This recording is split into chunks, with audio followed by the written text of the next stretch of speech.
C'est le scandale Christian Quesada. Hier, nous avons appris que Christian Quesada, le plus grand champion des 12 coups de midi, a été mis en examen pour détention et diffusion d'images pédopornographiques et corruption de mineurs. Il a été placé en détention provisoire. Une enquête est ouverte. On va vous expliquer tout ça et on vous répondra à toutes les questions que vous vous posez là-dessus. Je voudrais remercier Lou d'avoir été avec nous parce que je ne voudrais pas qu'elle reste sur cette séquence. Lou, danser sur tes mots. Merci d'avoir été avec nous. Regardez la récap Christian Quesada. C'est parti. L'affaire Christian Quesada a éclaté hier, celle d'un champion de jeux télé au parcours incroyable pour qui mercredi la vie s'est arrêtée, inculpé et écroué pour détention d'images pédopornographiques. Christian Quesada, le grand champion du jeu Les 12 coups de midi, vient d'être mis en examen. Il est accusé de détention et de diffusion de centaines d'images pédopornographiques. C'est entre 2016 et 2017 que les téléspectateurs de TF1 ont pu découvrir Christian Quesada en tant que candidat imbattable des 12 coups de midi. Au cours de 193 victoires successives, le joueur empochera plus de 800 000 €, dont une partie en cadeau, et deviendra un temps le plus grand champion de l'histoire des jeux télé en France. Mais hier, la belle histoire a pris fin, l'homme de 54 ans a été arrêté et mis en examen pour détention de centaines de photos et vidéos de mineurs subissant des viols et diverses agressions sexuelles. Des images découvertes sur son ordinateur. Mais alors pourquoi était-il dans le viseur de la justice depuis un an? Tout ça grâce à la manifestation d'une jeune fille qui avait porté plainte contre un internaute qui se faisait passer en ligne pour une jeune adolescente mineure dans le but d'obtenir des photos dénudées d'autres jeunes filles. Derrière ce compte, Christian Quesada. À l'heure actuelle, l'homme qui s'est fait connaître par ses bonnes réponses à la télévision est toujours en détention. Les enquêteurs cherchent à savoir s'il appartient ou non à un réseau d'échange d'images pédopornographiques.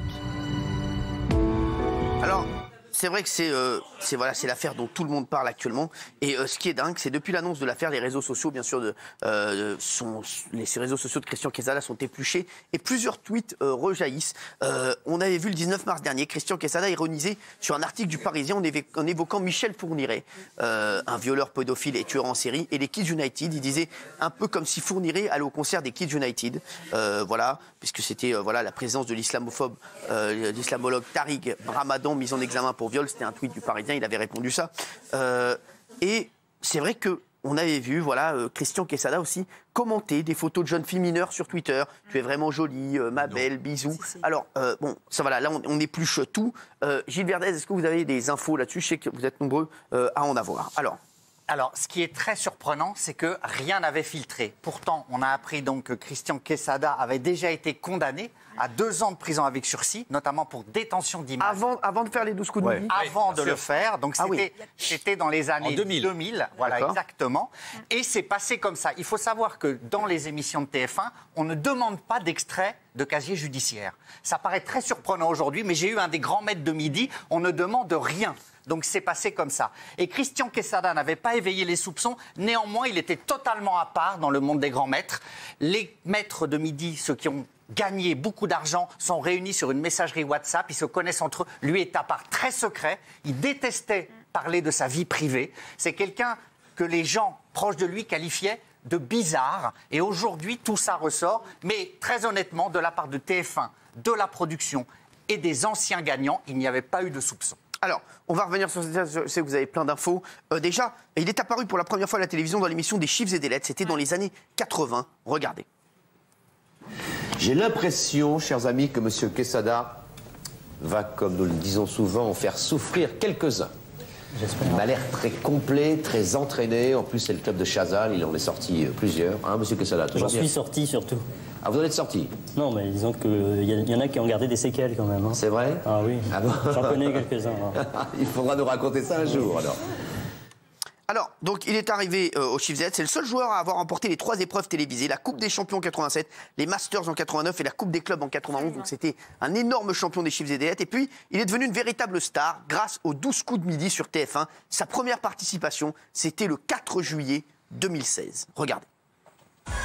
Célibataire n'ayant pas le permis de conduire et scrabliste aguerri, Christian de Hauteville est un papa au foyer de 2 enfants, féru de close-up. Ça va bien? Après avoir appris à nager à 42 ans et le vélo à 43 ans, il est prêt à mouiller le maillot. Un papa au foyer célibataire, bonjour Christian. Bonjour Jean-Luc, bonjour à tous. Alors, c'était sa première participation. Et si Christian Quesada est allé aux 12 coups de midi, c'est grâce à sa mère. À l'époque, il n'avait pas un sou en poche. Regardez, il avait expliqué ça chez Thierry Ardisson. Votre maman vous parle des 12 coups de midi. Tout à fait. Elle adorait votre mère, cette émission. C'était ce qu'on appelle une vraie fan. Et c'est à la mort de votre maman que vous décidez de vous inscrire, vous dites pour lui rendre hommage. Tout à fait. Je pensais pas que j'allais forcément refaire des jeux télé un jour. Pour monter à Paris, vous êtes obligé d'emprunter 19 € pour payer l'autocar. C'est vrai, j'ai voulu prendre le moins cher, et même ça, j'avais pas assez pour le payer. Ouais. Alors, après, c'est vrai que tout le monde l'invite, parce que c'est un des plus grands gagnants des jeux télévision. Il y a même 7 à 8 qui lui consacre un portrait. Regardez, il raconte à l'époque dans 7 à 8 ce que sa mère lui a dit sur son lit de mort pour l'encourager à s'inscrire aux 12 coups de midi. Regarde. Ma mère, sur son lit de mort, vous dit « mais il faut que tu retournes jouer ». Elle me dit « Vas-y mon fils, vas-y, les 12 coups c'est fait pour toi, toi tu connais tout. T'es un vrai dictionnaire ambulant, c'est une encyclopédie. » Voilà comment elle me parlait ma maman. Et vous allez faire combien d'émissions? Je vais rester au quotidien pendant 193 émissions, c'est-à-dire 6 mois et demi. Alors, tous les midis, près de 4 millions de téléspectateurs ont suivi son parcours dans le jeu.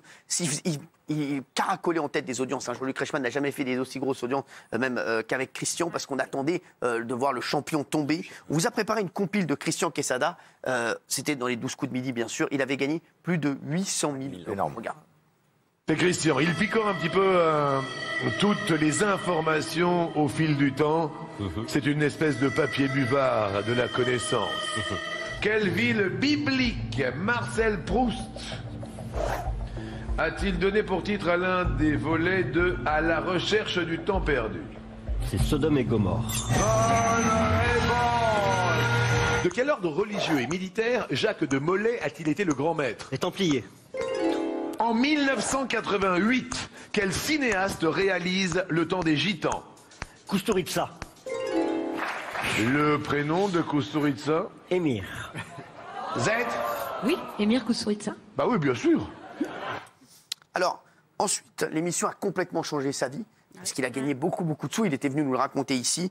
Et en quelques mois, il a même réussi à trouver l'amour. Regarde. Un petit peu à l'affût de pas mal de scoops, pas mal de non mais moi je sais pas du tout, non je dis pas ça. Ouais. Monsieur est amoureux, messieurs, dames. Et... Alors effectivement, j'ai eu la chance de rencontrer quelqu'un durant mon parcours TV, donc tout va bien de ce côté-là, croyez-moi, je suis très comblé. Je vous livre un petit indice. Oui. La personne avec qui vous êtes, qui fait battre mon cœur, oui, a un i dans son prénom. Mais ça reste secret, ça restera secret tout le temps. Mais ça se passe très bien, on est très heureux, croyez-moi. Alors, ensuite, il a été éliminé de l'émission, on se rappelle tous de son élimination, et il avait fait un discours émouvant lors de sa dernière. Regardez. Je pense qu'il me faudra du temps déjà pour trouver la simple formulation du merci. Alors c'est vrai que le premier merci, ce sera pour vous. Il est vraiment très profond et très sincère. C'est très gentil. Ensuite, un merci à toutes les personnes qui me soutiennent. Tous mes enfants, mon ex-femme, ma chérie, mes proches, mes frères, ma famille. Un merci à toutes ces personnes qui ont compris d'où je venais, qui ont compris comment je jouais, qui ont compris que c'était un défi pour moi, que je l'ai relevé.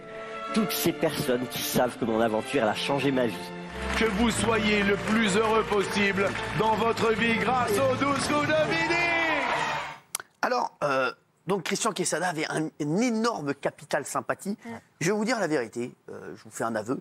Même moi, j'ai pensé à Christian Quesada à un moment pour faire un jeu autour de lui, qui est plus fort que Christian Quesada.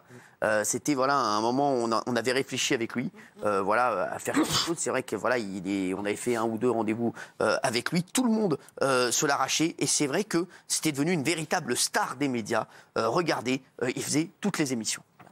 C'est une vraie belle personne et j'ai parlé à cœur ouvert. Oui, on est sûr. Hein. Dans le cadre d'un jeu comme ça récurrent où l'on est au quotidien, il faut avoir 4 grandes qualités. Les connaissances, bien évidemment, la mémoire, bien évidemment, la rapidité et aussi l'endurance. Vous n'avez jamais été un enfant comme les autres, outre le fait que vous portiez des couettes très tôt, hein, on voit les photos. C'est vrai. Vous avez appris le dictionnaire par cœur.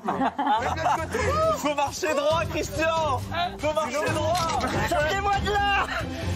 Allez, Christian, Alors, c'est vrai qu'il était invité partout, tout le monde adorait. Il y avait même un biopic en préparation, un film. Il y avait même un biopic, exactement, un film sur lui était en préparation. Et face à Thierry de Mézières, dans 7 à 8 à l'époque, il avait aussi montré une petite part d'ombre, puisque dans le passé, il a avoué être tombé dans la drogue et l'alcool. Regardez. Je me rendais compte que quelqu'un avait réussi à mettre dans un livre tous les mots qui écrivaient tous les livres. J'ai trouvé ça absolument fabuleux. Et vous allez apprendre par cœur tous ces mots, jusque par exemple N, dans N, il y a un ami. Je ne sais rien faire d'autre que de jouer. Et vous dites dans votre livre, même jouer au con. Oui, et là-dessus, je suis pas le dernier. C'est-à-dire autant je Sauf que là aussi, c'est excessif. Là aussi, le jour où vous découvrez l'alcool, la cocaïne... Oui. Beaucoup d'excès. Beaucoup d'excès, voilà, dans le fait de brûler l'argent par tous les bouts. C'est-à-dire que je suis quelqu'un qui aime croquer tout ce qui a là à portée de soi. Et après, donc, il a vu sa vie changer. Il faut savoir qu'il était au RSA, Christian Quesada. Et je vous dis, l'info que j'ai, moi également, c'est que la production en Endemol cherchait à ce moment-là une personne vraiment en difficulté. Ils se sont dit, ça serait énorme d'avoir un très très grand champion comme ça qui est en très grosse difficulté financière. Est-ce que vous me confirmez ça, vous qui avez des infos? Absolument, absolument. C'est un souhait de la production et je crois aussi de Jean-Luc Reichmann. Après, c'est vrai qu'ils ne font pas d'enquête sur les candidats qui font. Jean-Luc voulait juste écrire une belle histoire. Une belle histoire. Après, pour le reste, je pense sincèrement que quand il passe 6 mois tous les jours à la télé, ça m'étonnerait que personne n'ait pris son téléphone pour informer de son passé, parce que pour le coup, c'était un vrai passé judiciaire et ça m'étonne beaucoup. Voilà. Merci, oui, mais... ils sont en train de préparer le prime. Hein, merci. S'ils pouvaient se taire. Alors, du RSA, plus de 800 000 € de gains. Christian a vu sa vie complètement changer. Il explique ce qu'il a fait, des cadeaux et de l'argent qu'il a touché dans les 12 coups de midi. Et après, vous allez nous dire ce qu'il risque, ce qui va se passer pour lui. Et on parlera de la réaction de Jean-Luc Reichmann également. Regarde. Alors en tout, en cumulé argent et cadeaux, je gagnais 809 392 €. C'est une très belle somme. Et les cadeaux sont absolument une caverne d'Alibaba où vous ne savez pas trop quoi faire parce que vous n'avez pas permis de conduire et vous avez eu combien de voitures? J'ai eu 7 voitures. J'ai eu 7 télés, des ordinateurs, des portables. J'ai eu des appareils à massage, j'ai eu des boîtes pour chat. Enfin, j'ai eu des boîtes à thé, j'ai eu des checkers, j'ai eu des guitares, des maquettes de bateaux. Mais des trucs vraiment de qualité dont je ne sais que faire. Mais les voitures, par exemple, vous avez vendu? Oui, les voitures, j'en ai offert une à mon ex-femme. J'en ai gardé une pour le jour où je passerai le permis, si je passe mon permis un jour. Alors, il nous a raconté tout ça. Aujourd'hui, donc, Christian Quesada, comme je vous l'ai dit, il a été interpellé. Jean-Luc Reichmann a bien sûr réagi sur les réseaux sociaux ce matin. Suite à la nouvelle dévastatrice que l'on a tous découvert hier concernant Christian Quesada, je suis ce matin sous le choc et je ne peux qu'exprimer mon sentiment d'horreur, de dégoût et de colère. Je réitère aujourd'hui tout mon respect à la brigade des mineurs qui fait un travail remarquable au quotidien, également à toutes les personnes qui travaillent à combattre ces prédateurs qui peuvent de près ou de loin nous côtoyer. Et il a dit derrière, cette rage qui s'empare de moi m'incite aujourd'hui plus que jamais à continuer le combat dans celui de protéger et d'accompagner au mieux nos enfants. Nous devons rester tous unis et surtout être ensemble, y compris sur les réseaux qui peuvent devenir des fléaux dévastateurs. Il y a une rumeur comme quoi il a dit qu'il voulait arrêter Léo Mattei. Est-ce que vous avez entendu cette affaire? C'est Clément Garin, qui est un garçon qui a toujours de très très bonnes infos, qui dit en interne, on m'indique que Reichmann est en furie depuis hier et qu'il remet en question la reconduction de la série Léo Mattei en raison de ce scandale. Est-ce que vous avez des infos là-dessus, Gilles Verdez? Il remet en question beaucoup de choses. Il est dévasté totalement depuis hier. Alors, la première réaction à la production, à la chaîne, ça a été la panique. Panique parce que comment vont réagir les femmes responsables des achats qui regardent l'émission. Et lui, Jean-Luc Reichmann, a pris ça sur un plan personnel. Il faut savoir que les grands gagnants comme Quesada, ils sont gérés directement par lui. Ils ont des liens très étroits. Donc, il s'est senti... Ça, on ne peut pas lui reprocher. Mais ce n'est aucunement un reproche de ma part. Il s'est senti trahi. Parce que lui, peut-être, Benjamin, vous avez des infos, peut-être que d'autres savaient, lui ne savait rien du tout. Non, il savait rien. Il s'est senti trahi. Et depuis hier, vous avez vu que son communiqué est quand même très prudent. Il ne cite pas l'affaire en raison de la présomption d'innocence. Mais il est dévasté et effectivement, il remet en question beaucoup de choses. Je ne sais pas. Franchement, il y a beaucoup d'incertitudes sur son avenir. Est-ce qu'il y a des infos, s'il vous plaît? Oui. En plus, maintenant, ça ne fait que commencer, parce qu'en fait, ça fait 1 an que la cybercriminalité est sur lui, depuis le dépôt de plainte de la jeune fille. Et ce qui a compliqué leur tâche, c'est que quand il est souvent en voyage, et que quand il est là, il vit les volets clos, tout fermé, coupé complètement du monde et de sa famille. Et donc, ça a compliqué la tâche, et c'est que lundi dernier qu'ils se sont dit, mais si ça se trouve, il est chez lui, et qu'ils sont intervenus. Et ils ont pris tellement d'ordinateurs, ils commencent à peine à analyser le contenu des disques durs. Et ils ont trouvé de l'argent liquide chez lui. Donc, on se dit, il y a diffusion d'images pornographiques, et il y a gain derrière. Alors, ça va compliquer les la choses. question qu'on se pose aussi, TF1 et Endemol étaient-ils au courant, donc l'autre producteur et la chaîne, est-ce qu'ils étaient au courant? Vous nous dites non, vous êtes sûr? Sûr et certain, Mathieu? Sûr et certain. Moi, j'ai appelé TF1, j'ai aussi eu des gens d'Endemol qui m'ont dit c'est impossible de savoir. D'abord, sur les casiers judiciaires, on ne peut vérifier qu'une seule partie. Bon, même si maintenant on sait qu'il avait été condamné. Et par ailleurs, ils le disent franchement aussi chez Endemol, oui, c'est vrai qu'on ne peut pas vérifier tout le monde. L'émission est diffusée 365 jours sur 365 avec 3 ou 4 candidats. C'est plus de 1000 candidats. Donc on ne peut pas vérifier tout le monde. Ce qui est sûr, c'est que TF1 pourrait éventuellement attaquer Endemol pour avoir abîmé son image, et éventuellement, mais TF1 n'est aucunement juridiquement touché de près ou de loin. Ils achètent une émission à Endemol avec un casting. Voilà. Alors, Que risque Christian Quesada aujourd'hui? C'est la question que tout le monde se pose. Selon les informations de RTL, donc Christian Quesada dort en prison ce soir. Sur les plateaux télé, beaucoup se posent la question de ce que risque Christian Quesada s'il est condamné. Alors, est-ce que vous avez des réponses à nous donner ici autour de la table? Je crois que Gilles, bien sûr, a les réponses. Vous avez enquêté, Gilles, et vous pouvez répondre à nos téléspectateurs ce soir. Il risque très précisément 7 ans de prison et 100 000 € d'amende dans un autre volet pour détention et peut-être diffusion d'images pédopornographiques. Et il est aussi poursuivi pour tentative de corruption de mineurs, c'est 50 de prison et 100 000 € d'amende. Effectivement, ça ne fait que commencer. S'il dort en prison, c'est parce que le juge a considéré que comme il y avait déjà eu des condamnations, il y a un risque de réitération. Et le mot est très fort. C'est-à-dire qu'il a considéré que le laisser en liberté présentait un danger pour des jeunes. Donc ça veut dire, franchement, on ne préjuge pas de l'issue judiciaire, encore une fois, présomption d'innocence, mais le dossier est lourd. Cyril, il y a juste une question qu'il faut se poser qui est très importante, c'est que si l'affaire était sortie, présomption d'innocence et on en parle. La seule question qu'il faut se poser, c'est que l'affaire est sortie et ce soir on a appris sur RTL qu'il avait déjà été condamné en 2000. Oui. Et c'est ça ce qui est le plus grave pour moi aujourd'hui, enfin c'est très grave, tout est grave.